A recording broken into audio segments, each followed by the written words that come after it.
VSCC 24 news, सच के आगे कोई नहीं। नोएडा स्टेडियम में वन नेशन वन इलेक्शन के समर्थन में मैराथन। मुख्य अतिथि के रूप में पहुंचे केंद्रीय कृषि मंत्री शिवराज सिंह चौहान। भाजपा के राष्ट्रीय महामंत्री सुनील बंसल भी हुए शामिल। शिवराज ने कहा, वन नेशन वन इलेक्शन के समर्थन में नोएडा निवासी एकत्रित। नोएडा की सड़कों पर उमड़ा जनसैलाब, हजारों लोग दौड़ में हुए शामिल। नोएडा के गेट नंबर 5 पर दौड़ प्रतियोगिता का हुआ आयोजन। कार्यक्रम में मुख्य अतिथि आप भी यहाँ पर पहुंचे, क्या कहना चाहेंगे? पूरे भारत में वन नेशन वन इलेक्शन, एक साथ देश में चुनाव, इस विषय के जन समर्थन को लेकर के जो जन अभियान प्रारंभ हुआ है, इसमें आज का ये मैराथन दौड़ का आयोजन है, जिसमें नोएडा और उसके आसपास के ऐसे हजारों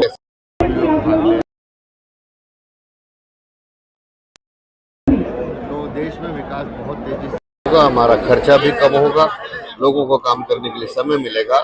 तो इस अभियान के समर्थन में ये हजारों लोग आज यहाँ पर आए हैं। देख रहे हैं आज पहला कार्यक्रम में इतने लोग पहुंचे हैं, आगे भी समर्थन पूरे देश में इसी प्रकार के कार्यक्रम अभी चल रहे हैं, जिसमें देश की जनता इस अभियान के समर्थन में आ रही है। नोएडा की सड़कों पर एक नया इतिहास रचा गया है। जन सैलाब उमड़ा है और इस जन सैलाब में बच्चे भी हैं, माताएं बहनें भी हैं, बेटा बेटियां, भाई बहन, बुजुर्ग, और इन सब का संकल्प एक है, बार बार होने वाले चुनाव। हमारे देश में 5 साल 12 महीने 365 दिन लगातार राजनीतिक दल और सभी नेता चुनाव की तैयारियों में व्यस्त रहते हैं।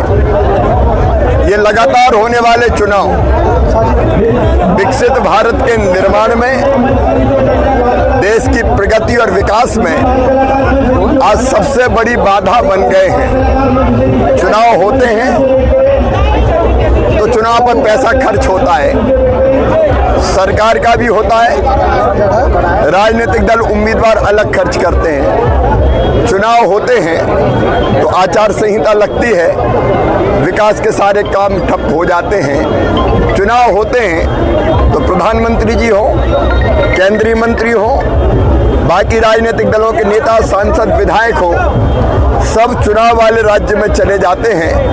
तो एक राज्य का विकास का काम और जन कल्याण की योजनाएं ठप होती हैं। चुनाव होते हैं तो सारी ब्यूरोक्रेसी और हमारा शासकीय अमला वोटर लिस्ट बनाने से लेके चुनाव करवाने तक की व्यस्तताओं में ऐसा व्यस्त होता है कि उनके सारे काम रह जाते हैं। चुनाव होते हैं तो फिर लगातार चुनाव होने के कारण जनता की चुनाव में रुचि भी कम होती जाती है। और जब समय आ जाए कि देश की प्रगति और विकास ठप ना हो, आप देखेंगे 1.25 साल पहले 3 राज्यों में चुनाव हुए, मध्य प्रदेश, छत्तीसगढ़, राजस्थान। 4 महीना बाद फिर लोकसभा के चुनाव, फिर 4 महीना बाद हरियाणा, महाराष्ट्र, जम्मू कश्मीर, झारखंड के चुनाव, फिर दिल्ली के चुनाव, फिर बिहार के चुनाव, फिर बंगाल के चुनाव। क्या देश में चुनाव ही होते रहेंगे? जनता कह रही नहीं, अब संविधान में संशोधन करो और 5 साल में एक बार लोकसभा विधानसभा के चुनाव करो। ये मोदी जी का भी संकल्प है कि एक साथ चुनाव होना चाहिए ताकि देश की प्रगति और विकास बाधित ना हो। और आज नोएडा उसके लिए दौड़ रहा है, सड़कों पर जन सैलाब है। मैं नोएडा को प्रणाम करता हूँ, महेश जी, दिनेश जी, हमारे चौहान साहब अध्यक्ष जी, और बाकी सब विधायक जी, प्रभारी मंत्री जी और जनता जो यहाँ आई है, उस सबको बहुत बहुत धन्यवाद देता हूँ। सर, एक